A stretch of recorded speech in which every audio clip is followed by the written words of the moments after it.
नमस्कार आप सभी को। चलिए फिर से हम लोग आज HMIS HWC और सब सेंटर के लिए जो नया फॉर्मेट आया हुआ है उस पे हम लोग आज चर्चा करते हैं। जैसा कि हमने आपको पिछले वीडियो में बताया था कि ANC से रिलेटेड डाटा जो भी HMIS में इंडिकेटर है उसको हम लोग कैसे फिल करते हैं, तो वो पिछले वीडियो में एक जगह मैंने बार बार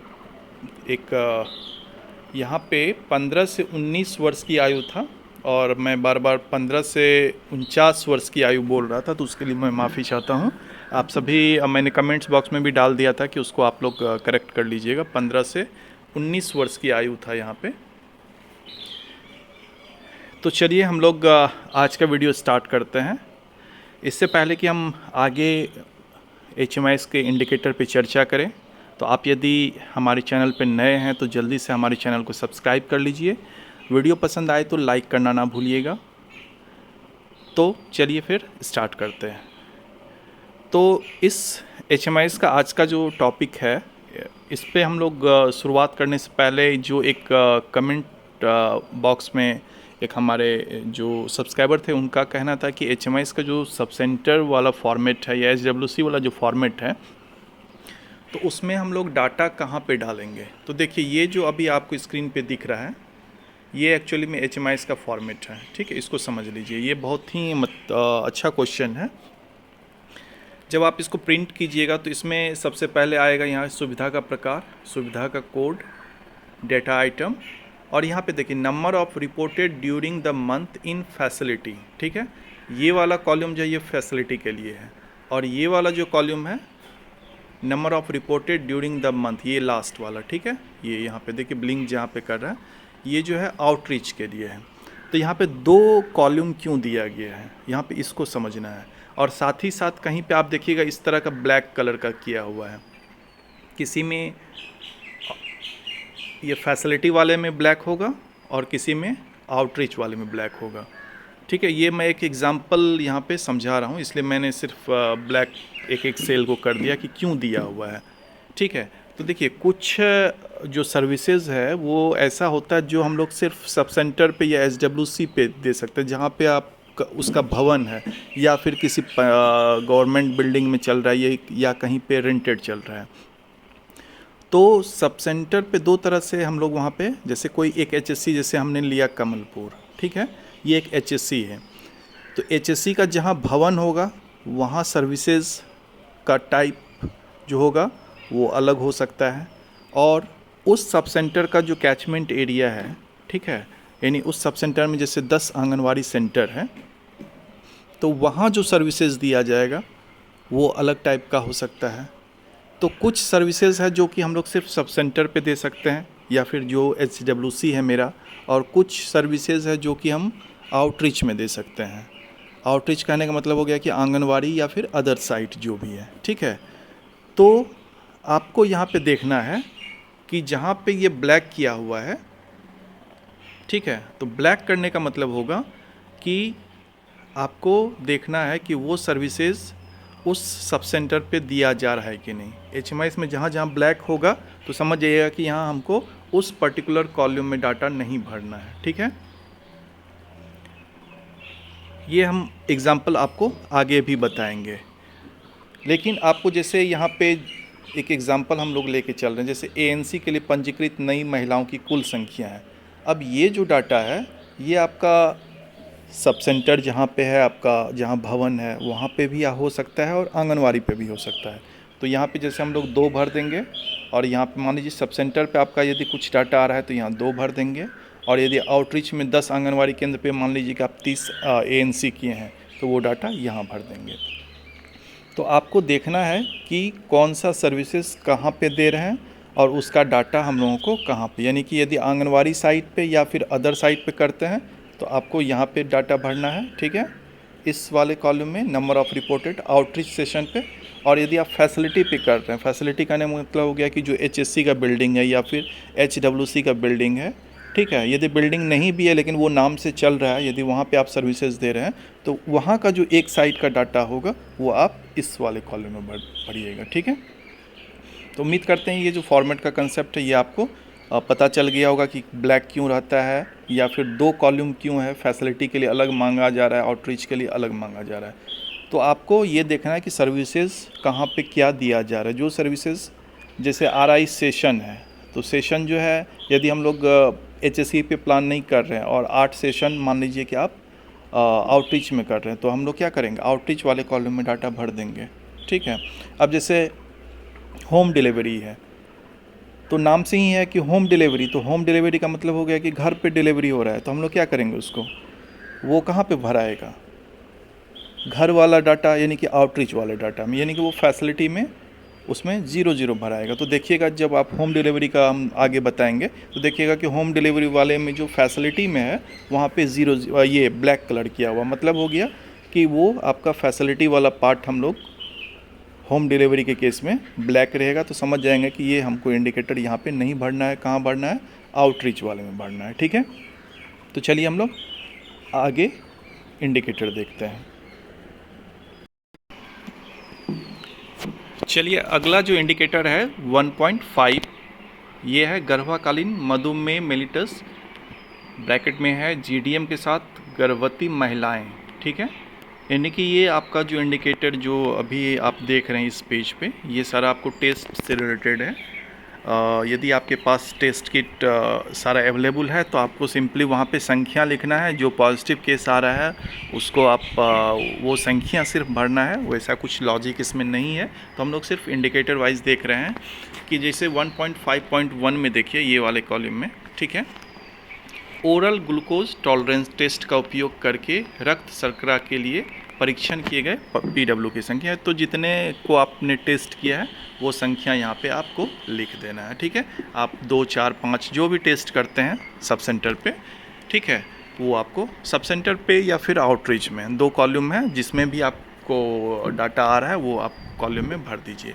उसके बाद है PW की संख्या, GDM के लिए सकारात्मक परीक्षण किया गया, ये जिसका भी आपने टेस्ट किया वो संख्या लिखना है।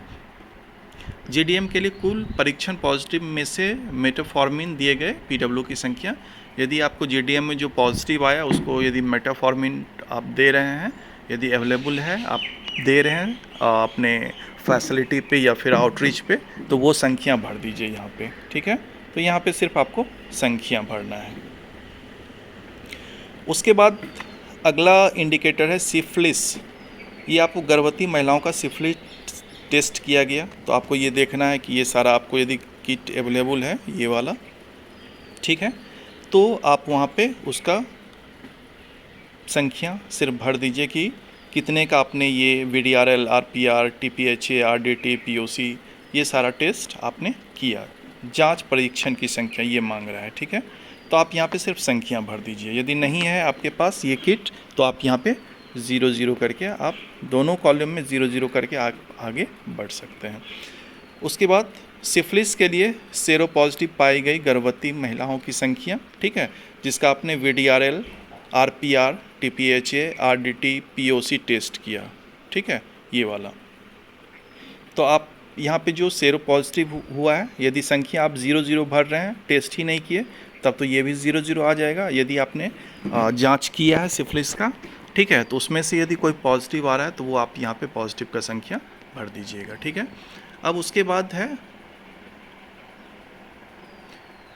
जो पॉजिटिव पाया गया, ठीक है, और यदि आप उसका उपचार भी कर रहे हैं, जैसे इंजेक्शन बेंजाथिन पेनिसिलिन IM के साथ, यानी कि ये आप उपचार का केस, यदि आप पॉजिटिव आया और साथ ही साथ वहाँ पे उपचार भी कर रहे हैं, ठीक है, तो वैसी महिलाओं की संख्या यहाँ पे आपको डाल देना है।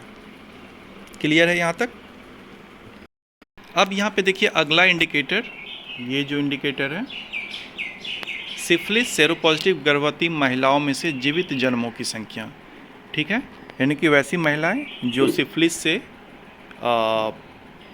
सिफिलिस टेस्ट में सेरोपॉजिटिव केस आया हुआ है, तो उसमें जीवित जन्म कितना हुआ है, मतलब कितने बच्चे का जो लाइव बर्थ हम लोग कहते हैं, यदि उसकी संख्या है आपके पास तो यहाँ पे आप वो डाटा को भरिए।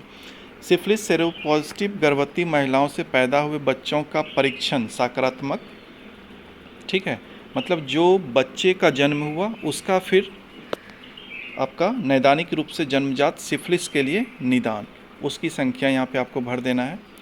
उपरोक्त में से जन्मजात सिफिलिस वाले शिशुओं का उपचारात्मक उपचार किया गया। यदि बच्चे का भी सेम केस है, ठीक है, जो आपका सिफिलिस में लाइव बर्थ जो यहाँ पे डाटा भर रहे हैं, यदि उसका उसमें बच्चे का जन्म हुआ है और उसका आप उपचार कर रहे हैं, ठीक है, तो वहाँ आपको संख्या भर देना है, ठीक है। उसी तरह हमने जैसा कि बताई कि ये जो भी आप इंडिकेटर अभी देख रहे हैं इस पेज पे, ठीक है, 1.7.1.C तक सारा टेस्ट से रिलेटेड है। जैसे आप ये देखिए टीबी रोग का है, गर्भवती महिला, ये 1.7 देखिए, गर्भवती महिलाओं का क्षय रोग परीक्षण किया गया, टीबी की जांच की गई गर्भवती महिलाओं की संख्या। आप यदि कर रहे हैं आपके फैसिलिटी पे या फिर आउटरीच पे टीबी का जांच किया जा रहा है महिलाओं का, तो यहाँ पे आप संख्या भर दीजिएगा। टीबी लक्षणों वाली पहचान की गई गर्भवती महिलाओं की संख्या, ठीक है, जो संभावित केस होगा उसको यहाँ पे भर देना है। गर्भवती महिलाओं की संख्या जिन्हें संभावित टीबी से पहचाना गया और उनमें से रेफ़र की गई है, ठीक है, यानी कि जो आप संभावित आपको लगा कि ये टीबी का केस हो सकता है और उसको आपने रेफ़र किया अपने हायर सेंटर पे, एपीएससी पे या फिर पीएससी पे या फिर सीएससी पे, तो यदि वैसा केस आपके पास आ रहा है तो वो संख्या आपको यहाँ पे नंबर सिर्फ भर देना है कि 4 आपको महिला टीबी का संभावित केस मिला था, चारों को आपने रेफ़र कर दिया है। तो ये इंडिकेटर है आपका, इसमें आपको कुछ कोई ज़्यादा लॉजिक नहीं है, ये सिर्फ है आपको टेस्ट से रिलेटेड है। आपको सिर्फ देख लेना है कि आपके फैसिलिटी में या फिर आउटरीच में ये सारा टेस्ट हो रहा है कि नहीं। यदि टेस्ट हो रहा है तो उसमें से जो पॉजिटिव केस हो रहा है उसको आप उपचार कर रहे हैं कि नहीं, ये सारा डाटा आपको यहाँ पे भरना है, ठीक है। चलिए अब हम लोग अगला इंडिकेटर पे चलते हैं। अब यहाँ पे जो अगला इंडिकेटर है 1.8, ये आपका HRP से रिलेटेड है। HRP हो गया जिसको हम लोग उच्च जोखिम या जटिल गर्भावस्था वाली महिलाओं का जो आप लाइन लिस्टिंग करते होंगे, HRP हाई रिस्क प्रेगनेंसी से रिलेटेड है ये आपका, ठीक है। तो इसमें कह रहा है कि ये देखिए यहाँ पे हमने आपको बताया था कि जब आप फॉर्मेट लीजिएगा तो एक पार्ट आपका कहीं कहीं ब्लैक होगा या किसी में, जैसे ये देखिए ये वाला पार्ट जो है आपका ब्लैक नहीं है, ठीक है, लेकिन यहाँ से यहाँ तक आपका ब्लैक है। तो रीज़न क्या है, ये आपका फील्ड किसका था, लास्ट वाला आउटरीच का। तो मतलब हो गया कि आउटरीच में ये सभी फैसिलिटी जो है हम लोगों को डाटा नहीं भरना है। क्लियर हो गया, यानी कि ये जितना पार्ट आपका ब्लैक किया हुआ है ये डाटा आपको नहीं भरना है, किस में, आउटरीच में नहीं भरना, लेकिन ये फैसिलिटी वाला जो पार्ट है, फैसिलिटी वाले पार्ट में ये सभी डाटा आपको भरना है। क्लियर है। तो यहाँ पे देखिए, यहाँ पे भी आपको कुछ नहीं करना है, यहाँ पे सिर्फ संख्या आपको भरना है। जो आपका HRP का केस आया, आप एक एक इंडिकेटर को पढ़िए। यहाँ पे देखिए पूछ रहा है कि जटिल गर्भावस्था सहित कुल उच्च जोखिम गर्भावस्था, ठीक है, HRP का कितना केस आया है, ये आपको फैसिलिटी में भी मिल सकता है और आउटरीच में भी मिल सकता है, वो संख्या आप भर दीजिए। सुविधा में एंटीपार्टम हेमरेज वाली गर्भवती महिलाओं की संख्या, ठीक है, एंटीपार्टम हेमरेज की संख्या आपको कहाँ पे देखिए भरना है, सिर्फ फैसिलिटी में, ठीक है, आउटरीच में नहीं भरना है। रक्तस्राव, यहाँ देखिए रक्तस्राव वाली गर्भवती महिलाओं की संख्या कहाँ भरना है आपको, सिर्फ फैसिलिटी में भरना है, ये आपका आउटरीच में नहीं भराएगा।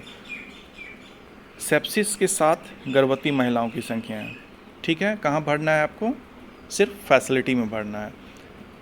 एक्लेम्पसिया से पहचान की गई गर्भवती महिलाओं की संख्या, सारा टेक्निकल वर्ड है और आप सभी एएनएम या जीएनएम या फिर CHO आप इससे अवगत हैं ऑलरेडी। इस पे कई सेशंस जो आपको मीटिंग में बताया ही जाता है। इंडिकेटर ये सब सारे टर्म्स आप अवगत हैं, तो इसलिए हम लोग यहाँ पे जो आपको HRP में ये सारा केस आता है, ठीक है, तो वो आपको सिर्फ यहाँ पे संख्या भरते जाना है, ठीक है। अगला देखिए, सुविधा में बाधित श्रम के साथ पहचानी गई गर्भवती महिलाओं की संख्या यहाँ पे भर देना है। कुल उच्च जोखिम गर्भावस्था HRP प्रसव पूर्व केवल नए मामले में रिपोर्ट किए जाने वाले। ये थोड़ा सा आपको ये देखना है कि जो नया आपका मामला आया है, कुल उच्च जोखिम गर्भावस्था HRP, ठीक है, इसी को बोलते हैं उच्च जोखिम गर्भावस्था, प्रसव पूर्व केवल नए मामले रिपोर्ट किए जाने हैं। यानी कि यहाँ पे जो आपको करना है, यदि आपको कोई नया मामला आया है उस पर्टिकुलर फैसिलिटी में, तो वो आपको यहाँ पे भरना है।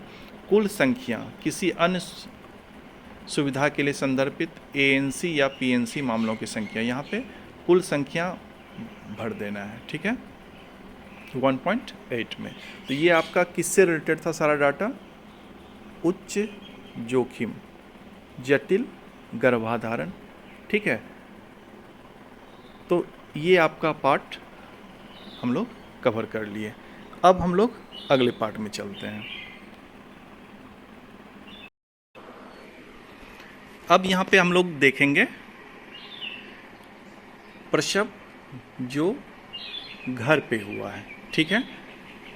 यहाँ पे आपको देखिए ये वाला पार्ट देख रहे हैं, ये आपको ब्लैक किया हुआ है। तो ब्लैक करने का मतलब क्या हुआ? चूँकि प्रसव कहाँ पे हुआ है? घर पे हुआ है। तो घर पे यदि हुआ है तो हम लोग फैसिलिटी में ये डाटा आपको नहीं भराएगा, इसलिए यहाँ पे ब्लैक किया हुआ है, ठीक है। अब यहाँ पे ये आपका आउटरीच का कॉलम है, तो हम लोग आउटरीच वाले पार्ट में ये डाटा को भरना है। तो यहाँ पे देखिए 2 पॉइंट, ये वाला पार्ट देखिए, स्किल बर्थ अटेंडेंट SBA मतलब हो गया डॉक्टर, नर्स, ANM द्वारा होम डिलीवरी की संख्या। यदि वैसा प्रसव जहाँ पे डॉक्टर, नर्स या फिर ANM जो कि SBA ट्रेंड है, उनके देखरेख में यदि कोई भी होम डिलीवरी होता है तो वो संख्या यहाँ पे आपको भरना है। तो मान लीजिए कि यहाँ पे आपको ये पार्ट है, थोड़ा सा डाटा भर के हम आपको दिखाते हैं। जैसे यहाँ पे 3, ठीक है, 3 मेरा क्या हुआ? SBA ट्रेंड डिलीवरी हुआ, ठीक है। अब इसी में है बिना SBA ट्रेंड, जो आपका घर पे दाई है उनके द्वारा होता है, रिश्तेदार आदि के द्वारा करवाया जाता है, ठीक है। तो वो आपका गैर SBA ये हो गया, ठीक है। तो ये भी आपका होम डिलीवरी का डाटा मांग रहा है कि वैसा आपके आउटरीच में हम लोग आउटरीच का डाटा भर रहे हैं यहाँ पे। तो आपको बताना है कि वैसा डिलीवरी की संख्या जिसमें SBA ट्रेंड जो भी थे आप वो नहीं है, ठीक है, वो संख्या आपको भरना है। यानी कि ANM नहीं है, डॉक्टर नहीं है, नर्स नहीं है, ठीक है। ऐसे ही घर पे जो है कोई थोड़ा बहुत भी जान पहचान जानकार जो दाई है उसके द्वारा करवाया गया, तो ये आपको डाटा भर देना। तो मान लीजिए कि यहाँ पे डाटा कितना हुआ? उनके द्वारा 4 करवाया गया, ठीक है। तो टोटल होम डिलीवरी कितना हो गया? यहाँ पे 7 हो गया। क्लियर है? अब यहाँ पे देखिए होम डिलीवरी के दौरान दिए गए PW की संख्या जिनको मीजोप्रेस्टोल टेबलेट दिया गया। यदि मीजोप्रेस्टोल टेबलेट है अवेलेबल और होम डिलीवरी के दौरान दिया गया है तो वो आप सिर्फ संख्या बता दीजिए कि जैसे 7 हुआ यहाँ पे टोटल डिलीवरी, तो 7 में से कितने को मीजोप्रेस्टोल दिया गया। लेकिन इसके लिए ये डाटा रिपोर्ट करने से पहले आपको देखना होगा कि मीजोप्रेस्टोल टेबलेट आपके PSC, HSC, HWC, APSC में उपलब्ध है या नहीं, ठीक है। तो अभी मान लीजिए कि मेरे पास नहीं है, हमने 0 कर दिया रिपोर्ट, ठीक है। अब यहाँ पे देखिए 2.1.3 नवजात शिशुओं की संख्या के मामले में 7 home based new born care visit किया गया, ठीक है। जो नवजात शिशु है, ठीक है, उसमें से जिसका 7th विजिट किया गया, HBNC का 7 विजिट जिसका पूरा हो गया है वो संख्या भरना है, ठीक है। तो आप ये आपका तो जन्म ही लिया है ना ये अभी आपका, तो इसका तो 7 विजिट होगा नहीं। तो अब इसलिए है कि पिछले महीने या उससे पिछले महीने जो बच्चे का जन्म हुआ होगा उसी का 7th HBNC विजिट पूरा हो सकता है अभी तक, ठीक है। तो वो संख्या आपको भरना है।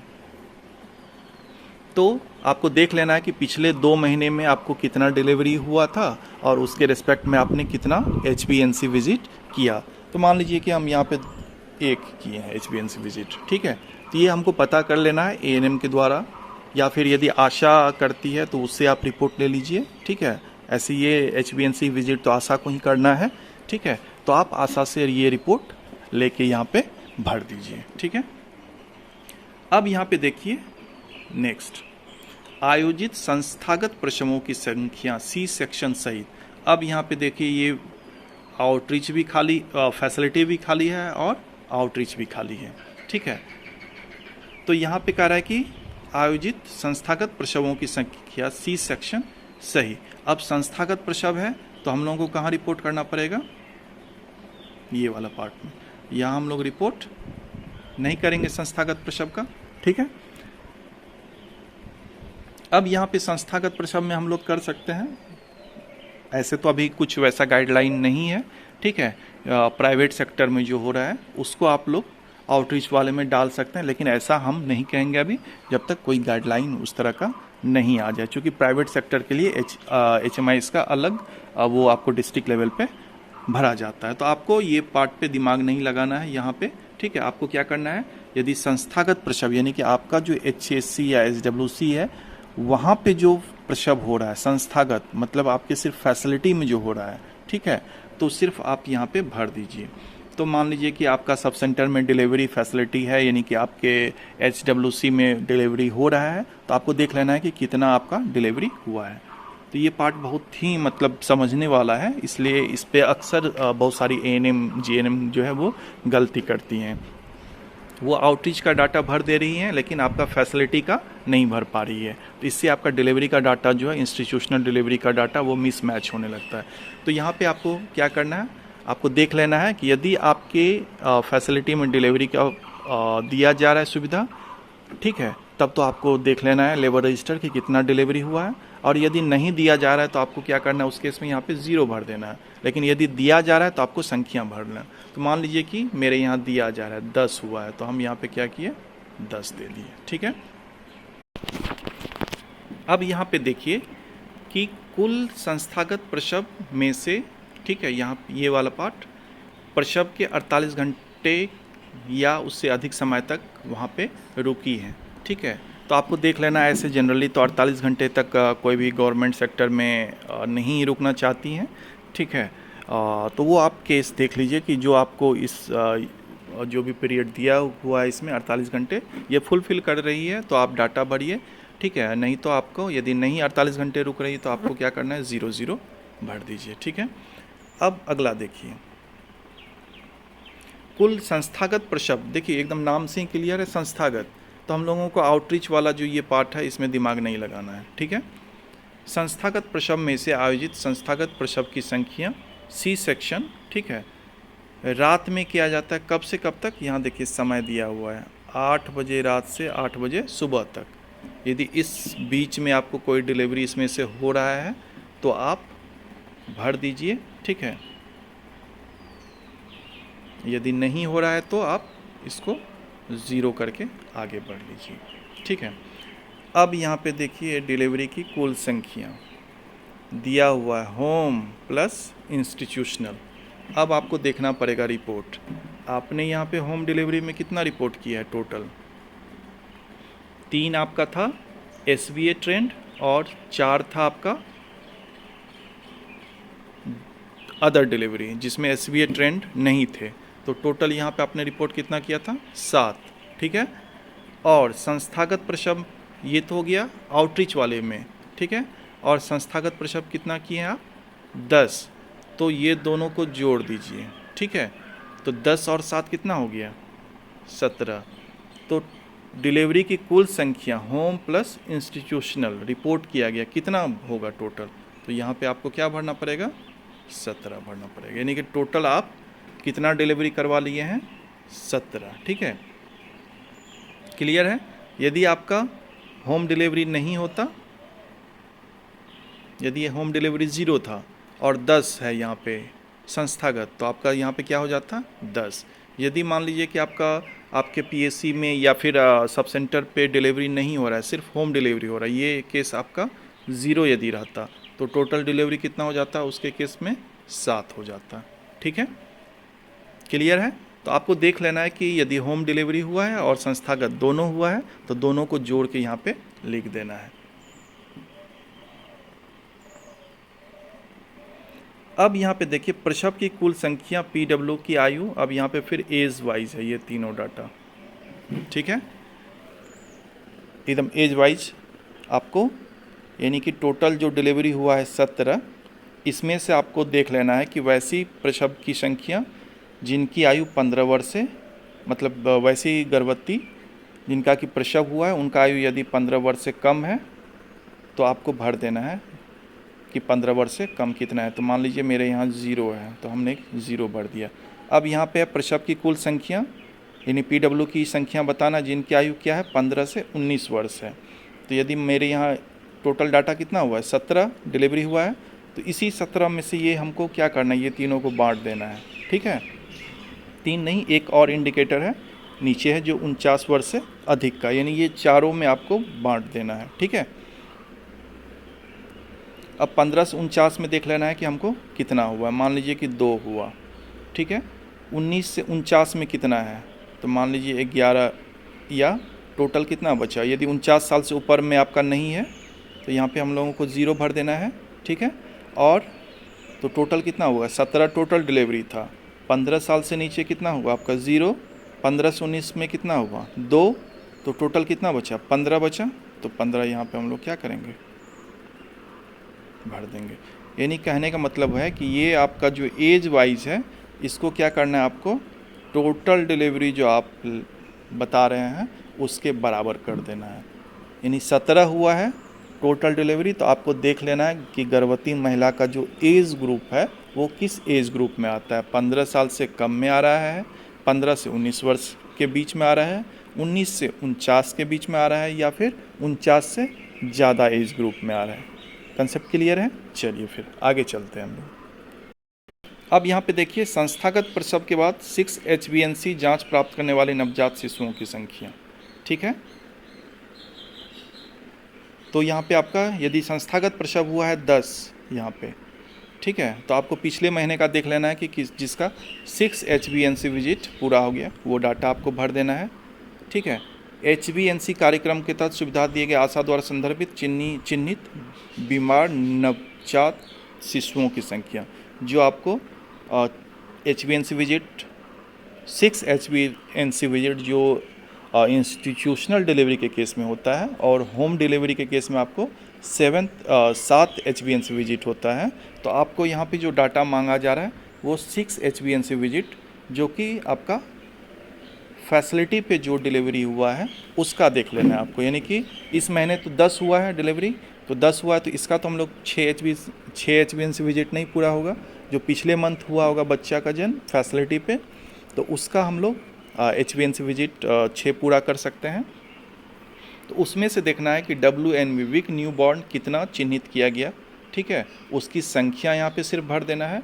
और एक प्रोग्राम है HbYC के तहत सभी निर्धारित 5 घर दौरे प्राप्त करने वाले बच्चों की कुल संख्या, यानी एक HbA1c है और एक है HbYC। ठीक है, इसके अंदर जो है 5 घर दौरे प्राप्त करने वाले बच्चों की कुल संख्या, मतलब ऐसा बच्चा जिनका कि 5 बार विजिट हो गया किस कार्यक्रम के तहत, HbYC में। शायद इसमें जो है आपको आशा को क्लियर तो मैं उतना नहीं हूँ, लेकिन शायद 50 रुपये इसके लिए अलग से मिलता है, और HbA1c के लिए 250 रुपये शायद मिलता है।